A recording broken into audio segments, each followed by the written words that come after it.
నమస్తే welcome to 69 TV news నేను మానస ముందుగా బులెటిన్ లో హెడ్లైన్స్ చూద్దాం.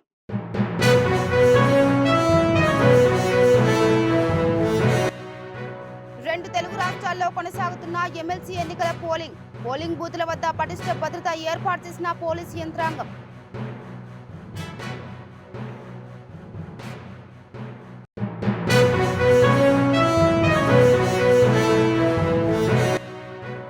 మంగళగిరి చినకాకాని ఆసుపత్రిని దేశంలోనే అత్యుత్తమంగా తీర్చిదిద్దాలి.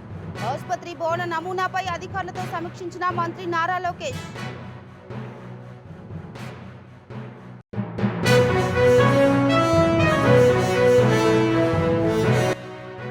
విజయ తెలంగాణ పాల ప్యాకెట్లను నకిలీవి సృష్టించి అమ్ముతున్న కేటుగాలు.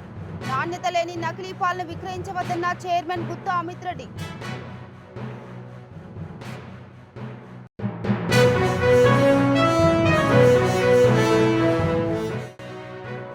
రాష్ట్రంలో మొదటిసారి డిజిటల్ ట్రీ ఆధార్ కార్యక్రమాన్ని ప్రారంభించిన ముఖారాకే గ్రామం.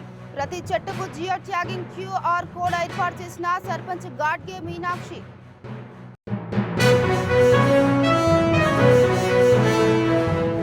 రైట్, ఇక డీటెయిల్స్ వెళ్తే తెలుగు రాష్ట్రాల్లో ఎమ్మెల్సీ ఎన్నికల పోలింగ్ ప్రారంభమైంది. ఏపీలో 3, తెలంగాణలో 3 ఎమ్మెల్సీ స్థానాలకు ఎన్నికలు ప్రారంభమయ్యాయి.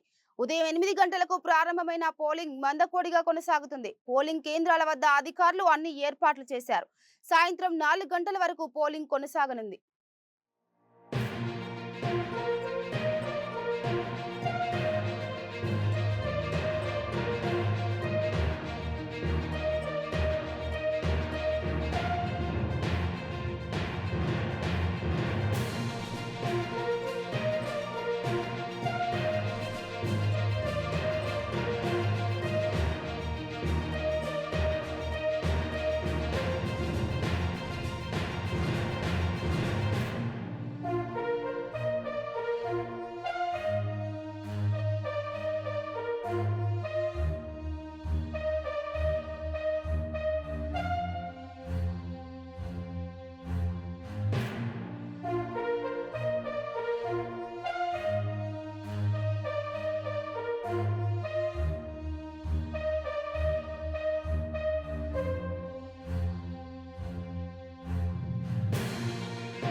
మంగళగిరి చినకాకాని వద్ద ప్రభుత్వం నిర్మించనున్న 100 పడకల ఆసుపత్రిని దేశంలోనే అత్యుత్తమంగా తీర్చిదిద్దాలని మంత్రి నారా లోకేష్ ఆదేశించారు.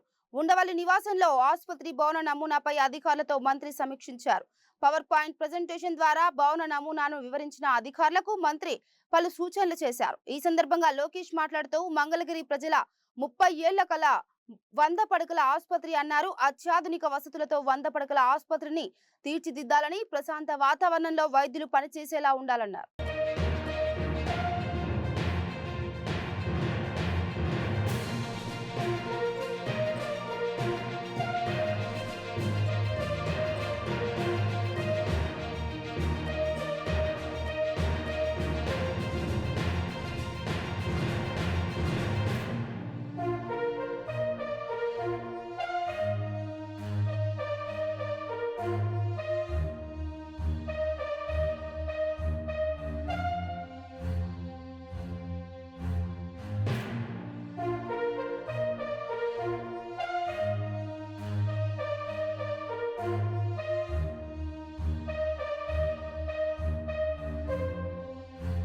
కొంతమంది ప్రైవేట్ డైరీ వారు విజయ పేరుతో తమ విజయ తెలంగాణ పాల ప్యాకెట్లను విక్రయిస్తూ చట్ట వ్యతిరేక కార్యక్రమాలకు పాల్పడుతున్నారని, అలాంటి పాలను కొనుగోలు చేయవద్దని Telangana dairy development cooperative federation limited chairman Gutha Amit Reddy తెలిపారు. లాలాపేట్లోని విజయ భవన్ లో ఏర్పాటు చేసిన సమావేశంలో డైరీ ఎండి చంద్రశేఖర్ రెడ్డితో కలిసి చైర్మన్ మాట్లాడుతూ ప్రజలు విజయ తెలంగాణ అని బ్రాండ్ ఉంటేనే పాలను కొనుగోలు చేయాలని విజ్ఞప్తి చేశారు. ఎవరైనా తెలంగాణ నకిలీ పాలను డిస్ట్రిబ్యూటర్స్, వెండర్స్ కొనుగోలు చేస్తే వారిపై చట్టపరమైన చర్యలు తీసుకుంటామని ఇప్పటికే తాము కోర్టును ఆశ్రయించడం జరిగిందన్నారు. ఇవి ప్రజల ఆరోగ్యానికి సంబంధించినవి కాబట్టి తమ లోగోను పరిశీలించి కొనుగోలు చేయాలని విజ్ఞప్తి చేశారు. తెలియదు, వాళ్ళు ఏం కలుపుతున్నారో మనకు తెలియదు, ఏ విధంగా పాలు మంచి నాణ్యమైన స్టాండర్డ్స్ ప్రకారం తయారు చేస్తున్నారో లేదో కూడా మనకు తెలియదు. మరి ఏమి తెలియకుండా మా పేరుని వాడుకుంటూ సంస్థ తెలంగాణ పాడి పరిశ్రమ సంస్థ పేరుని వాడుకుంటూ మీరు చేసే అమ్మకాలు చట్ట వ్యతిరేకం. దయచేసి మిమ్మల్ని అందరినీ కూడా మరొకసారి కోరుతా ఉన్నా, ఇట్లాంటి చట్ట వ్యతిరేక కార్యక్రమాలను మీరు వెంటనే ఆపు చేయండి. అదే విధంగా ప్రజలందరికీ కూడా నా విన్నపం ఏంటంటే, మీరందరూ కూడా ఆలోచన చేయండి. మన రాష్ట్రానికి సంబంధించిన రైతులు పండించే పాలు వాళ్ళకి మంచి ధరించి మనం కొంటా ఉన్నాం. మీకు కూడా మంచి క్వాలిటీ పాలు అందించే విధంగా మెగా డైరీ ఒకటి కూడా తయారైంది. దాంట్లో కూడా ట్రైలర్స్ కంప్లీట్ అయ్యి తొందరలో ఫుల్ కెపాసిటీ యూటిలైజేషన్ తీసుకొస్తా ఉన్నాం. మంచి నాణ్యమైన పాలు, మన స్థానిక రైతాంగం పండించే పాలు మనం యూజ్ చేసి తీసుకొస్తున్న పాల ప్యాకెట్ ఇది. అందరూ కూడా దృష్టిలో పెట్టుకోండి. పాలు కానీ, పెరుగు కానీ, నెయ్యి కానీ, పాల ఉత్పత్తులు కానీ విజయ కింద తెలంగాణ అని కూడా చూడండి.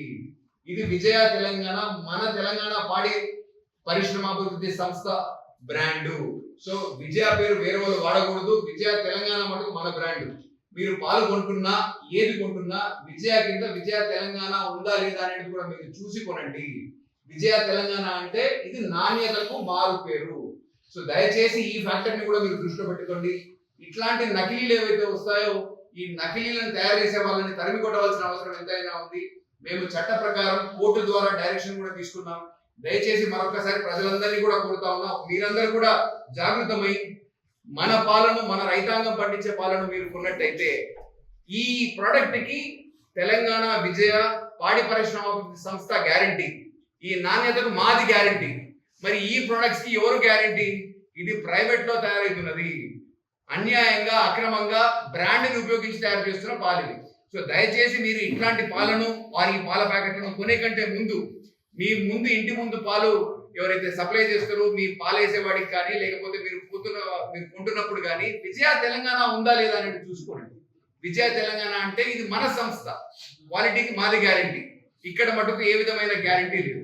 సో దయచేసి ఈ విషయాలను ప్రజలందరూ కూడా, మీడియా మిత్రులందరినీ కూడా నేను కోరేది ఏంటంటే, ప్రజలందరికీ కూడా ఈ న్యూస్ చేరే విధంగా మీరందరూ కూడా ప్రసారం చేయమని చెప్పేసి కూడా కోరుకుంటూ, ఎందుకంటే మన సంస్థ క్వాలిటీ ఏ విధమైన ప్రిజర్వేటివ్స్ కానీ ఏ విధమైన ఇది లేకుండా మంచి పాలు, ఇవి మన పాలు కాబట్టి వీటిని కొనవలసిందిగా విజయ తెలంగాణ పాలను కానీ పాల ఉత్పత్తి ఏదైతే మా ప్రొడక్ట్స్ ఉన్నాయో ఆ ప్రొడక్ట్స్ ని కొనవలసిందిగా మరొక్కసారి మిమ్మల్ని అందరినీ కూడా కోరుకుంటూ, ప్రజలందరికీ కూడా ఈ వార్త చేరే విధంగా మీరందరూ కూడా ప్రసారం చేయవలసిందిగా కోరుకుంటూ మరొక్కసారి ఇక ఏలూరు జిల్లా నూజివీడు నియోజకవర్గం ముసునూరు మండలం బలివే గ్రామంలో ఇష్టారాజ్యంగా ఎన్నికల కోడ్ ఉల్లంఘన జరుగుతుంది.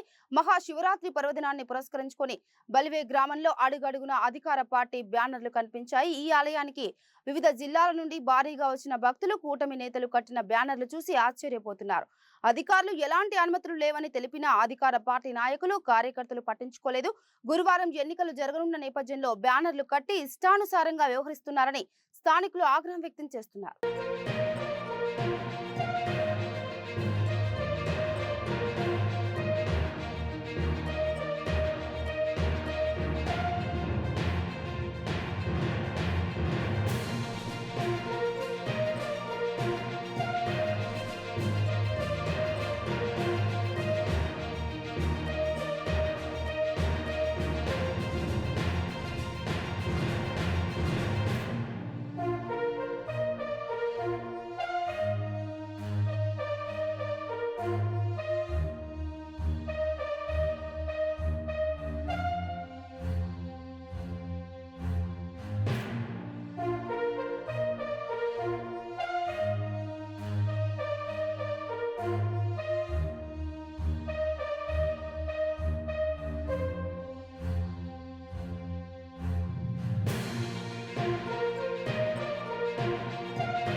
భారతదేశంలో పౌరులుగా గుర్తింపు కోసం ప్రభుత్వ పథకాల లబ్ధి పొందేందుకు ఆధార్ కార్డు తప్పనిసరి. అదే తరహాలో చెట్ల పరిస్థితిపై డేటాబేస్ ను సమీకరించడానికి డిజిటల్ ట్రీ ఆధార్ కార్యక్రమాన్ని ప్రారంభించారు.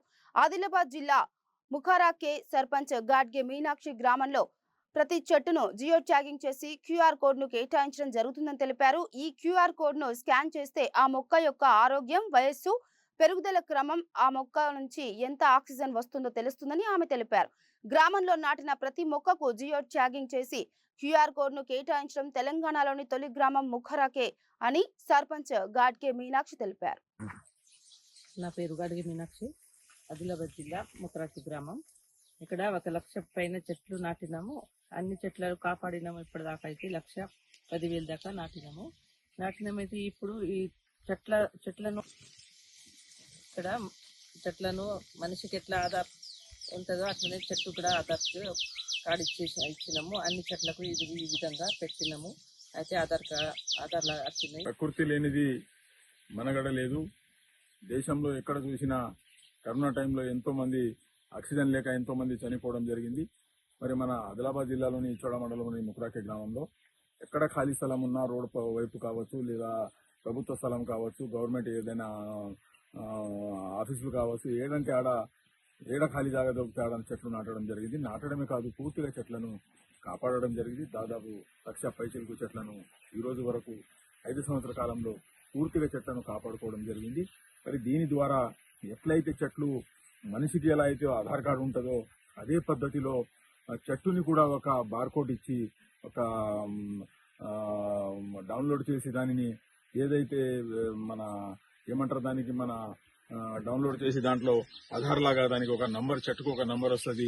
ఎంత ఆక్సిజన్ చెట్టు ఇస్తుంది, చెట్టు వయసు ఎంత, ఎన్ని రోజులు చెట్టు ఉన్నది, మరి ఏ విధంగా చెట్లు ఇది ఉంటుంది, రేపటి రోజు మనం ఎన్ని చెట్లు సంవత్సరాలకి నాటుతున్నామో, మరి చనిపోయిన జాగాలో మళ్ళీ తీసుకుపోయి అన్ని చెట్లు పెడుతున్నాము. అటువంటి కాకుండా ఏదైతే మనం చెట్లు నాటుతామో ఆ చెట్లు బతికి ఉన్నదా, సచ్చిందా, ఏ పొజిషన్లో ఉన్నదా అనేది ఈ బార్కోడ్ ద్వారా తెలుస్తుంది.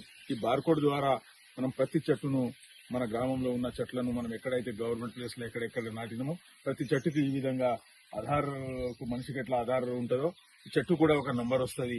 ఈ పద్ధతితో మనం చేయడం జరిగింది. ఎందుకంటే కొత్త అద్భుతాలు మనం సృష్టిస్తున్నాం. ఎందుకంటే రాబోయే రోజుల ప్రతి గ్రామంలో ప్రతి చెట్టుకు ఇదే పద్ధతిలో చేయాలని కోరుకుంటున్నాం. ఎంపీ కొండ విశ్వేశ్వరరెడ్డి జన్మదిన వేడుకలు మలక్పేటలోని బదిరుల ఆశ్రమ పాఠశాలలో ఘనంగా నిర్వహించారు.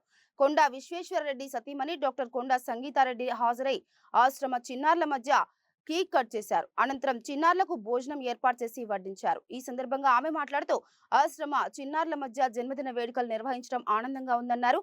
ఆశ్రమంలో సమస్యలను ఎంపీ దృష్టికి తీసుకెళ్లి పరిష్కరిస్తానని ఆమె తెలిపారు.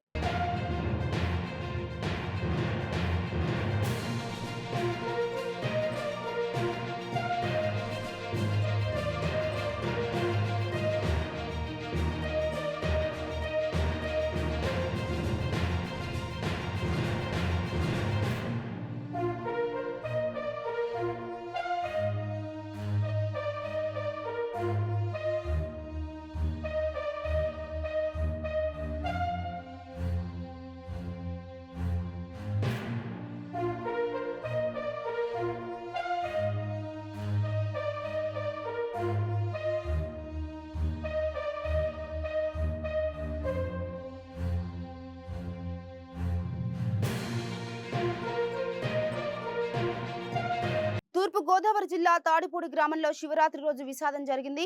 గోదావరిలో స్నానానికి దిగి 5గురు యువకులు గల్లంతయ్యారు. తిరుమల శెట్టి పవన్, పడాల దుర్గాప్రసాద్, అనిశెట్టి పవన్, గుర్రె ఆకాష్, గడాల సాయిలు గల్లంతయ్యారు. పోలీసులు, ఫైర్ సిబ్బంది గాలింపు చర్యలు ప్రారంభించారు. మధ్యాహ్నం వరకు 4 మృతదేహాలు లభ్యమయ్యాయి. జిల్లా కలెక్టర్ ప్రశాంతి తాళ్లపూడి ఘటన వద్దకు చేరుకొని సహాయ చర్యలో పాల్గొన్నారు. జిల్లాలో ఉన్న డిస్ట్రిక్ట్ ఫైర్ ఆఫీసర్ ఆధ్వర్యంలో కూడా టీమ్స్ వర్కౌట్ చేస్తున్నాయి.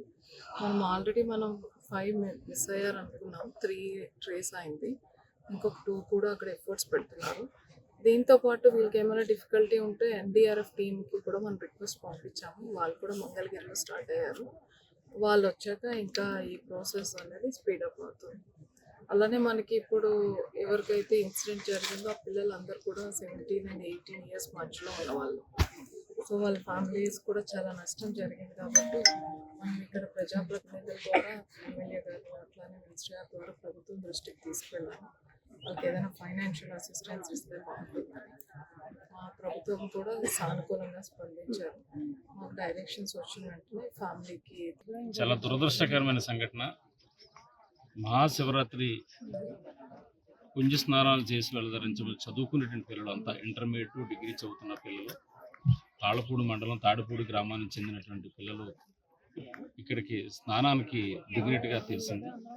వాస్తవంగా ఇక్కడ శివరాత్రి రోజున ఏర్పాటు చేసినటువంటి స్నానాలకు సంబంధించినటువంటి ఏర్పాట్లు ఏవవుతున్నాయో అవి అక్కడ కూడా సంబంధిత అధికారులు కానీ పోలీసులు కానీ అందరూ కూడా అక్కడ ఉన్నారు.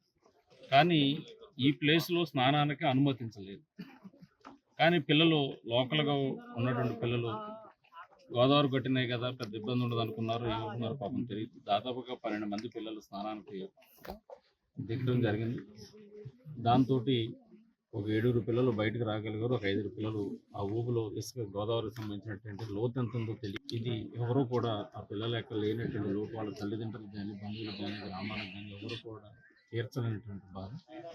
ఖచ్చితంగా ప్రభుత్వం వారి కుటుంబాలని వారిని ఏ విధంగా ఆదుకోవాలో ఇప్పటికే ఆల్రెడీ నేను ముఖ్యమంత్రి గారికి సంబంధిత అందరికీ కూడా ఇంటిమేషన్ ఇచ్చాం. కలెక్టర్ గారు, ఆర్డీఓ గారు, డిఎస్పీ గారు, సంబంధిత పోలీసులు, ఇతర యంత్రాంగం, హాస్పిటల్కి సంబంధించిన అందరూ వచ్చారు. అంబులెన్స్ ఉన్నట్టు రప్పించాం. బాడీలను కూడా వెలికి తీస్తున్న పరిస్థితి, కొన్ని దొరికి ఇంకా కొన్ని దొరకవలసి ఉంది. బాడీలను కూడా వెలికి తీస్తా ఉన్నాం. ఖచ్చితంగా ఇక రాజమండ్రి నుంచి ఎన్డీఆర్ఎఫ్, విజయవాడ నుంచి కూడా మరొక బృందాన్ని కూడా చెప్పాం. వారు కూడా వస్తూ ఉన్నారు. బయలుదేరి రాజమండ్రి నుంచి వచ్చిన బృందం గాలిస్తే ఇప్పటికి ఒక 3 బాడీలు ట్రేస్ అవుట్ ఉంది. ఇంకో 2 బాడీలు ట్రేస్ అవుట్ అవ్వాల్సి ఉంది. దాన్ని కూడా ఇతర సంబంధించినటువంటి సిబ్బంది అంతా కూడా తీసుకొచ్చి ఫైర్ కానీ అన్నీ కూడా పెట్టి ఇక్కడ దగ్గరుండి స్వయంగానే కూడా బాడీలు వెతికి తీసేటువంటి కార్యక్రమంలో సంబంధిత అధికారులు, పోలీసులు కానీ, రెవెన్యూ కానీ, ఆల్ డిపార్ట్మెంట్, మెడికల్ డిపార్ట్మెంట్కి సంబంధించిన అందరూ కూడా ఉన్నారు.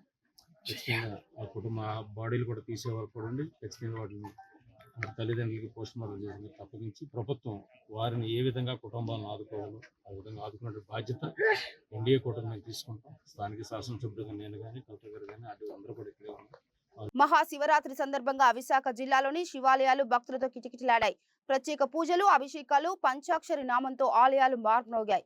ఆర్కే బీచ్ లో కేంద్ర మాజీ మంత్రి టి సుబ్బిరామిరెడ్డి ఆధ్వర్యంలో మహా కుంభాభిషేకాన్ని నిర్వహించారు. మహాశివలింగాన్ని దర్శించేందుకు వివిధ ప్రాంతాల నుంచి భక్తులు వెల్లువలా తరలివచ్చారు. దీంతో సముద్ర తీరమంతా జనంతో కిక్కిరిసిపోయింది.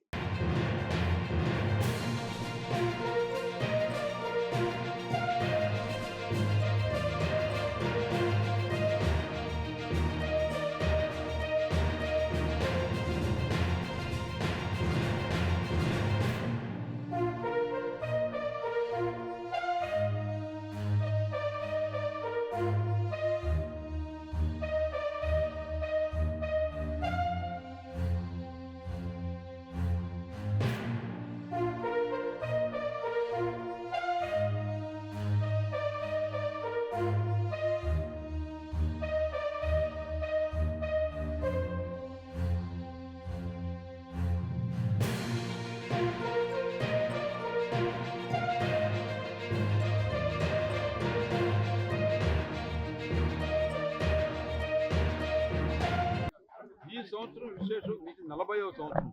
40 సంవత్సరాలు కంటిన్యూస్గా ఒక ప్రాంతంలో కొన్ని శివలింగాలు ప్రతిష్ఠ చేసి అభిషేకం చేయడం అంటే ఖచ్చితంగా ఈశ్వర శక్తి, ఈశ్వరు యొక్క మనకి ఇచ్చేటువంటి అద్భుతం అని చెప్పాలి. ఈ సంవత్సరం మరొక ప్రత్యేకత ఏంటంటే గుమ్మడి గోపాలకృష్ణ గారు మీకు తెలుసు. ఆయన ప్రత్యేకత ఉంది నటుడు. ఆయన యొక్క కంఠం, ఆయన పద్యాలు పాడినా కూడా అందరూ కూడా ఒళ్ళు గగరపాటు చెందుతుంది.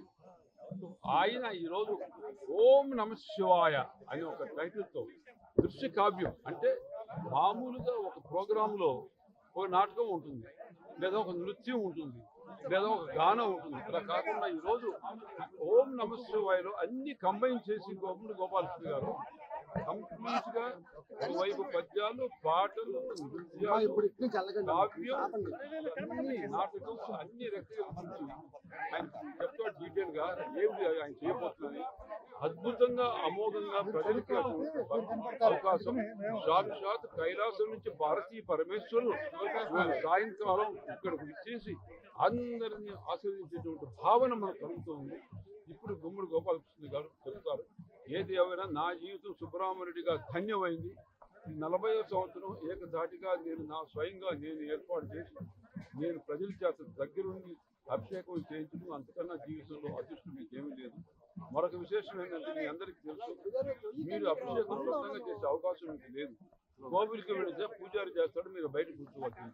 అలా కాకుండా స్వయంగా కోటి శివలింగాలకి మీతో స్వయంగా ఏర్పాటు స్వయంగా అభిషేకం చేసే ఏర్పాటు చేస్తున్నారు. నా జీవితం ధన్యమైంది, మీ అదృష్టం. ఈ ప్రాంతం ఎప్పుడు కూడా. ఇక బులెటిన్ ముగించే ముందు హెడ్లైన్స్ మరోసారి.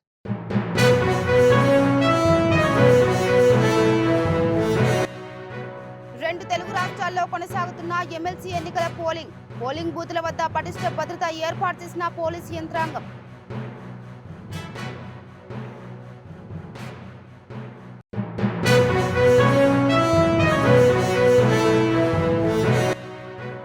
మంగళగిరి చినకాకాని ఆసుపత్రిని దేశంలోనే అత్యుత్తమంగా తీర్చిదిద్దాలి.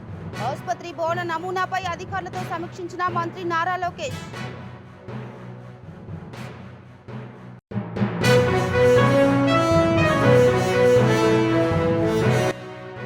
విజయ తెలంగాణ పాల ప్యాకెట్లను నకిలీవి సృష్టించి అమ్ముతున్న కేటుగాలు.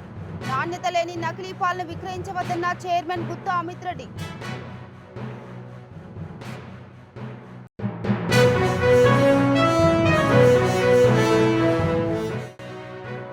రాష్ట్రంలో మొదటిసారి డిజిటల్ ఫ్రీ ఆధార్ కార్యక్రమాన్ని ప్రారంభించిన ముఖారాకే గ్రామం. ప్రతి చెట్టుకు జియో ట్యాగింగ్ QR కోడ్ ఏర్పాటు చేసిన సర్పంచ్ గాడ్గే మీనాక్షి.